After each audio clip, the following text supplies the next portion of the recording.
NMA, OSUT was interested, NAG-MDP was interested, the NMA chairman was interested. We called several meetings to actually confirm, is this circular true?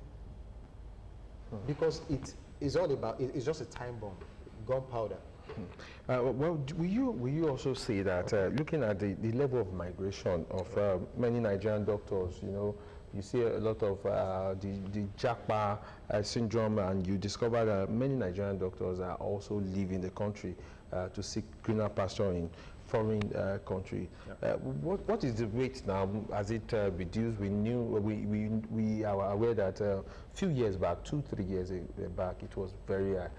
We would like to know what is the level, the rate now. Has it dropped? Is it increasing? Okay. And also the fact that what are the things that we can actually do to stop this? Because some of them, I'm aware that those in the European nations are doing well, but there are some in going to the Arabic nation, and there were talk of mixed feelings about the way, the mode of work and everything. How do you rate both? I would like you to answer both questions. Right, I can give a response. However, let me just, another point I can add to the comments, the entry level, is that even the head of service have referred the ministry back to the scheme of service to actually refer to, and that status quo 3-3 should be maintained. So even at the government level, they know that there was no reason to actually, you know, downgrade our entry level. Now, to answer that question, if one thing we can say for a fact is that we take periodic numbers of NADITEs, that's resident doctors in the country. We used to be about 16 to 20,000. We are barely about 9,000 now. So the mathematics speaks for itself. Now, if people are still actually living, yes, as of today, yes. So if people are still living, I think there's just one thing that has balanced that off to reduce the rate of japa. The will is the same. Anybody that has the opportunity will likely not go, will likely run. But the only thing that has balanced that, maybe the economic reality, the devaluation, so you need maybe $1,000 to migrate to another country. The $1,000 has not changed. But what is the equivalent in Naira? So what I'm trying to say is that the means to japa, I think is the one that has actually, you know, I won't say discouraged, I would say that has limited the rate. And for some, genuinely, they are hoping the country will be good. And they are still looking at things. And that is why we want some of these demands to actually be met, so that for those who are even staying back, they can have a recourse to looking back and saying, okay, they took the right decision. You mentioned something about the Arab countries. If there's something about the Arab countries, different people have different reasons for leaving. Some for training, some for income. So for those who go for income, most of them don't have that problem, because the income is almost always guaranteed that your income will be better. However, for those who went for training, they might look at it that, okay, Arab nations, I would not have the benefit of training like I would if I were in Europe or the United States of America. Some are going to Australia, New Zealand, even some neighboring African countries are doing fine, and they go there too. So we have to look inward. Let's now delve also back into the strike. We've been talking about issue of those migrating, right, and the shortage of manpower. Now, how do you plan to use this suspension period to advocate? I know that is part of what we are talking about, advocate for the implementation of this agreement, so that, you know, at the end of the day, it's going to be a win-win situation. Yes. Yeah, we're going to continue engagement with the government, the representatives of government in some cases. We are always open to negotiation. In fact, there was one of those plans that had nothing to do with money that broke down. Kindly permit me to still keep that particular agenda to myself for now. That broke down. And then we told the Minister of Labor, sorry, the representatives of this other side, this is what they are bringing to the table. And the Minister of Labor said, oh, he was going to intervene. Based on that, we signed an MOU. So we're actually working towards this thing working out for everyone. It's going to be a win-win for us, for the government, and for the populace we serve. So at the level of NAD, of course, we are starting another countdown. We wouldn't know. We gave 4 weeks. Let's just say 30 days, because we are nice. 4 weeks is actually 28 days, but we add 2 days, no problem. But let's just hope that it is not going to become 5 more days before government starts doing their part. But we have representatives from NAD that are going to follow up on this to ensure that we have a lasting solution to this problem. All right. Going back to the issue of this level 3.3. Okay. Now, and it still boils down to the issue of shortage of manpower. Now, are we now in the period where we need to look at the standards, the entry standard, the years of training, okay, and all? So, because it's very obvious that you know, we have shortage. You know, we see it in the news every day. We read it, we write about it, and we are also mentioning it. Have we gotten to this stage where we need to revisit this standard and possibly reduce it a little bit, or those, you know, going to medical schools, maybe we increase the entry level? I mean, the numbers of, if we have 2,000 going in, we increase it to 4,000, so we will have more manpower at the end of the day, and so they can come in and complement. Have we gotten to that level? Is it a workable ideology, or will it not mean that also that we are dropping the ball and you know, trying to come down with standard, and at the end of the day we are not going to have a good quality product in the system? How does this work? I want you to look. I get you. That question, I think that was one of the suggestions I think the MDCN at a point and some government officials suggested to the government to increase the number of people taken in for medicine and surgery, dentistry, and other areas that deal with health. But something is a fact. If I fetch 2 buckets of water into a drum and I empty 4, it's still going to be a negative. So one of the things we strongly advocate for is those that are on ground. Do not do anything that would make you lose them. And these are some of these entry-level things, because at the end of the day as well, even for the intake, we have multiple, you know, factors coming together. You have to talk about the NUC, USD Commission. They are the ones that actually give accreditation to the number, and there are a lot of things they look at. Do you have the number, the required number of lecturers? Do you have the facility in place?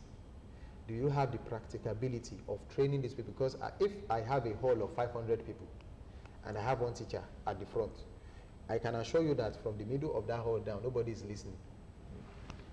So you actually need to balance what you have with what you are dealing with in order to produce quality product at the end of the day. So, but I get you perfectly. So all these things is also one of the demands, you know, to upscale the facilities. Even the things that we use in training, everybody talks about it, the health budget, the budget for education should go up. These things work together. So, but even if you produce 10,000 doctors today and the pay is poor, arrears are not being paid, people are owed salaries, entry levels are dropped, people are doing more than 24 hours call, there's no regulated call hours, there's no compensation for extra call, you don't have your leave, you will run away. That is just the natural tendency. So I think all these things should be fixed. But yeah, what you mentioned, in fact, was looked into, and we actually know that some universities had their quota increased to actually have more admissions. But the real question is, with this more admission, you can actually walk a step backward and then do 4 backflips in the opposite direction. All right, we will go on this short break. Is still focused, and we are still talking about the suspension of nationwide strike by resident doctor. When we come back, you will have the chance to join us. The phone number to join us will be there on the screen, and you can also, you know, say 1 or 2 things. and be part. If you have a question for the doctor, the president of FMC, resident doctor, is also here to answer the question. We'll be right back shortly.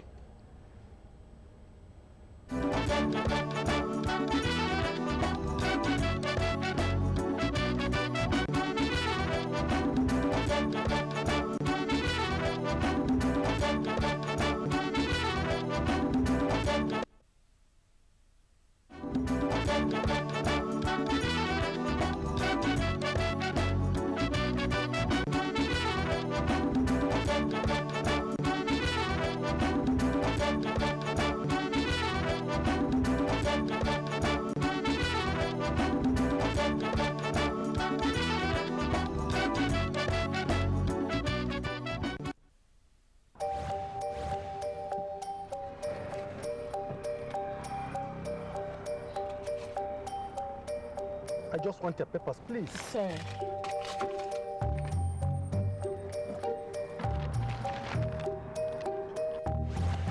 Salary don't enter. Yes, so. And month never even reach it. Na salary plenty, oh. No wonder I no gree collect roja from my hand. Shut up, sir.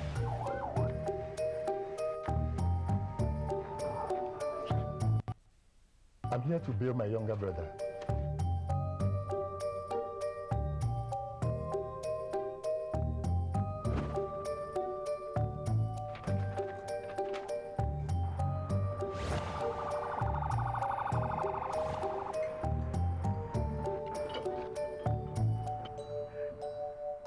If it happen. With good laws Proper funding. Training. and cooperation. If it happen.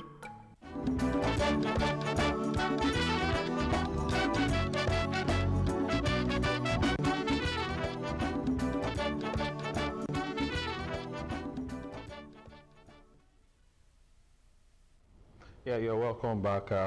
It's still focused, and Dr. Adigboyega Rilwan is still here, still talking about the suspension of nationwide strike by resident doctors. And very soon, just like I mentioned, you have the chance to join us. The phone number will be on screen. You can ask him any question you think in this area of line health, and also as it pertains to the strike action and the suspension of strike, so to say. Okay, let's talk about this issue. Some of the things that government still, we've talked a lot about what still need to be done, but let's still look at some of other things you think that you've not mentioned that still still need to be done in the course to actually encourage doctors, nurses to perform effectively in the course of their duty. All right, thank you for that question. Thank you for having me once again. Your second question addressed other allied health workers, the nurses, and what we think we can do to actually improve the situation. We actually have something on ground. We call it the CBA, the Collective Bargaining Agreement. That is an agreement between 4 bodies, with the representative of government being one of them. We have NMA representing the doctors. We have JOSU representing other allied health workers minus doctors and nurses, and then now, which is actually for nurses. So the collective bargaining agreement is a series of, I'll just say it's a constellation of agreements, that we are looking forward to having a conclusion on. It has to do with what we call the PAT, that's the Professional Allowance Table, which was recently released. It was part of the demand for the strike, and that had actually held back the CBA for a while. So it is our hope that with, of course, JOSU is on strike, and they are one of the parties to that CBA. So the Minister of Labour is actually still trying to sort the issue of JOSU, calling them out of strike and then bringing them to the negotiation table where these other 3 parties, NMA, doctors, NAM, nurses, and JOSU, can actually have a discussion forward. So that CBA, it is our hope that if truly followed, and there is sincerity of purpose, and 1 or 2 maybe compromises and a common ground for agreement, we can actually have a way forward.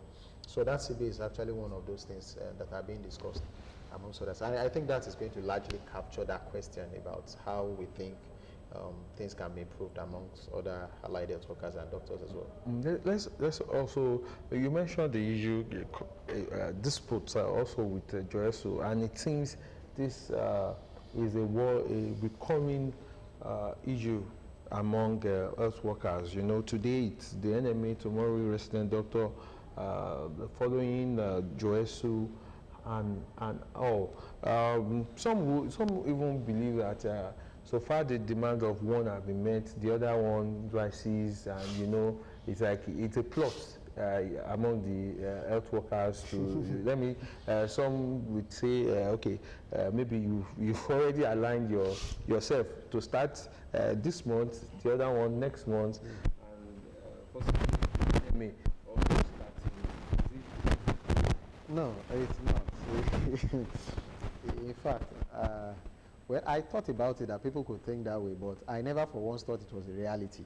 To mention it now. So there is nowhere in the world or in place, time, or person where we've actually met as a union or as association and said, oh, you know what, let me go this month, by the time I'm coming, you follow. And no, it doesn't happen that way. But I think one of the things we are seeing in Nigeria, generally speaking, is there is this general view of what is good for the geese is also good for the ganja. So if you are doing this for doctors, why can't you do this for us? If you are doing this for the nurses, why can't you do it for the pharmacists? And we have situations where, you know, issues are brought up by various bodies. It is now left to different parties in negotiation to actually x-ray these demands and look at which is justified, which is genuine, and then have it. But there is nowhere we actually have this meeting, not even in the previous this goes this way, the other one goes that way. No, it doesn't happen. But do you always have similar demands? Because I'm looking at a situation where you can have the same roundtable, with the federal government, and we resolve the issue of health workers, NME, Joesu, resident doctor at one sitting. Is it possible? Yeah, that's what the CBA is attempting to do. Okay. I'm really hoping and praying that the, you know, you're bringing in unions that have common demands as well as opposite demands. I don't know a better way to say it, but what I'm trying to say is that there is a common ground for all these three, and I want to sincerely believe that it can move positively in that direction. I can give you an example. One of the things that was addressed by the professional allowance table we saw was an improvement in the, I'll say, relativity, the ratio for the nurses. We doctors don't have any problem with it. At the level of NAT, we don't have any problem with it. I mean, why not? If not, the nurses work, we see them work, we know they are demanding, you know, they are deserving, sorry, of some of these things. So we don't have any problem with that. In fact, as an association, we don't have problems with improvements in welfareism, in income, in allowances of anybody. Do you understand? So we don't have any problem. The only issue, I think, where people kind of think we are in the wrong is if, you know, there's something they call professional rivalry. It is, well, maybe I've not gone too far, but I think I've also gone far enough to say that it's only in Nigeria I know we have such, not personal rivalry, professional rivalry that, oh, if this must, is, no, you don't. We can actually demand for the maximum things in our maximum places. But as a matter of fact, the stand of NAD, the stand of NME as I know it, is that we are not anti anybody's progress, be it professionally or income-wise. And it's a consolidated salary structure anyways. Anything that affects one will affect the other one. So if yours improves, mine improves too, by nature. I want to look at the issue of negotiation. Okay. When we talk about negotiation, what has been the shortest? Or should I just ask that for in some of the recent with the federal government, Right. with government, how long does it really take when you calculate it in months, weeks, How long does it really take? Because this convergence, this idea of bringing all the unions of health workers together when we are still, struggling to meet all the demands of just one. Now bringing all together, that's why I'm asking. For how long has many of these negotiations? How long does it really last? Okay. I can answer it directly and indirectly. For this specific one, like I said, we had 19 demands, but we knew from the word go that some of these demands are captured in the CBA, which is the collective by where everybody comes together. So we are relaxed on that, right? We are relaxed on that. We know that this has to do with other unions. So we are not even dragging the government on that. But I also mentioned something earlier in this discussion, that as it is, Joesu is also on strike. So we cannot even say this is when Joesu will call off their strike. It is only when they call off the strike that we can then bring them to a round table to actually have this collective bargaining agreement discussion. So even at our level, we asked ourselves, how long is this going to take? It was one of the questions we threw to the minister, and for sincerity of purpose, nobody can actually say this is it. But we are looking at a couple of months, and what is also more important in that is that we actually have to, look in between. Where are we coming from? How far have we gone? Is there sincerity of purpose? If that is there, then I think the discussion can go on. Yes. Okay. So we can't really put a time to it. Okay. Let's just say. But what are your expectations from government going forward, looking at the current, demands, MOU, Okay. and also the fact that at this time you are working, but without some of the health workers who should complement, or what is your expectation looking at everything together?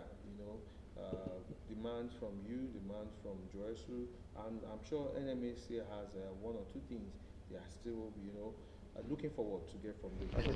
So what is, My your expectation? Yeah. Summary is time will tell. We have an MOU of 30 days. Time will tell. Okay. What if the time frame you've now given? What if it does not, work? Or what if the demands are not met at the expected time? What are we expecting? I take pride in describing us as a pragmatic set of individuals. We don't actually take things hook, line, and sinker. So the approach would be simple. Is government able to fulfill this? Yes or no? How many has government fulfilled in this period of time? Why has government not fulfilled this? If there is a genuine reason, of course, we give the government a benefit of doubt. Because as a matter of fact, before we take decisions such as industrial strike action, amongst others, we have series of meetings. We have engagement with the government. We have what we call the National Officers Committee meeting, the NOC meeting. We have extended NOC meeting. We have NEC meeting, which is a meeting of the NOC, the extended NOC, and all center presidents and secretaries across the federation. And then we look at these things. I think the primary factor still remains sincerity and a positive forward drive. So even at the end of the 30 days, who knows? The NEC can come together and say, oh, genuinely, government actually made this attempt, but because of this, they could not actually fulfill some of. So that's why it's still the same answer. Time will tell. All right. I just saw something now. It's talking about a recognition of postgraduate certificate as one of your demands. I want you to explain this. Is there a disparity, or is there, a situation where this is not being recognized for any particular reason? Okay. And what is the impact of this on your job? All right, I can run through that. We have two colleges in Nigeria. We have the West African College. It can be for surgeons or physicians, as the case may be. Then we have the NPMCN, that's National Postgraduate Medical College of Nigeria. Now, for the West African colleges, from the name West Africa, we write a common exam across West African countries that actually qualifies us to become specialists. After the first years of training, you write an examination, you become a member, or we call it a post-part 1. It's a postgraduate study anyways. And after that time, you then go into core specialist training. Some take another 6 years. It doesn't have an end. We have people who spend 10 years for even the second part of the training. So what we are saying is, those West African countries where we write the same exams, they have a certificate, and that certificate recognizes them as specialists to practice. But in Nigeria, that certificate does not confer specialist opportunity. So it's just an exam. So the question NAD is asking is, why is the same exam having different statuses across the border? So, and then they're asking for, recognition of those certificates and recognize the specialist equivalence as applicable in other West African countries. That's for the West Africa. For the National Postgraduate Medical College, they mirror the same thing, the same exam. You can write either to actually qualify you for, a specialist. So, but that is indigent to Nigeria. We are asking if, of course, now West Africa gives you a certificate, but does not confer you with that specialist, recognition. But if you are trained in Europe and you come home with that with your certificate, will you be recognized? The way it works is. All right, we have a caller. Okay. Hello, Mr. Shola from Shagamu. Are you there? Can you hear me? Yeah, we can hear you loud and clear. Please, I have 2 questions to ask. The first one is on the issue of police reports when people are shot with gunshots. I don't know why most officers will ask for can get police reports, and when the government of the land has changed the laws. First, secondly, I also want to ask about the teaching hospital in Abeokuta. Is it going to be under FMC or just an teaching hospital on its own under the state government or under the federal ministry? And when is it going to start operational? Did you get the second question? I didn't get it. Can you repeat the second question, please? Well, I think the first question was asking about if someone is shot, why do you need a police report? It's not really part of our, but possibly, I don't know if you want to react to that. Okay, well, like you rightly captured, it's not part of the agenda of this program, but I can answer that. Issue of police reports was not, that is a misperception the public has. The issue of police report before treatment was not an instruction or a document that emanated from the doctors. It was not. As a doctor, I'm supposed to treat you. But the same laws of the land where the doctor practices states that you must have a police report before you treat. And you cannot be above the law of the land. But I think that has also been reversed anyways. But the real question we should be asking ourselves is, okay, I'm in surgery. I'm in the Department of Surgery. I've seen quite a number of gunshot cases that we've actually treated. Quite a number of them don't even come with relatives. It's either they are brought in by good Samaritans or they are brought in by the police. A lot of things go into that. You are talking of a system that runs largely on out-of-pocket pay. So as a doctor, I'm just coming to work. I left my family at home. Maybe the only money I have in my pocket is the money I want to use to feed for that night. And then I have a patient that needs 6 pints of blood, that needs to be operated on, that needs fluid, that needs antibiotics, that needs so many things that is running to about 500,000 naira. So if we can have that provision made, of course, nobody's going to withhold care. Anyways, we don't even withhold care in our own facility, and I think a lot don't withhold care when it comes to that. But doctors were never the ones who made that rule or that law that you don't attend to gunshot victims. All right. Many thanks to you, Dr. Adegboyega Rilwan. We've been talking on the suspension of nationwide strike by resident doctor, and it's been very, very interesting in the studio. We want to thank you for coming today. He's a resident doctor at the Federal Medical Center, Idiaba. And that's the show this afternoon. Thank you for having We hope you had fun. We hope you enjoyed every part of it. And if you do, join us again next Tuesday. We'll be treating something different. Till then, we say you enjoy the rest of your day. Bye for now.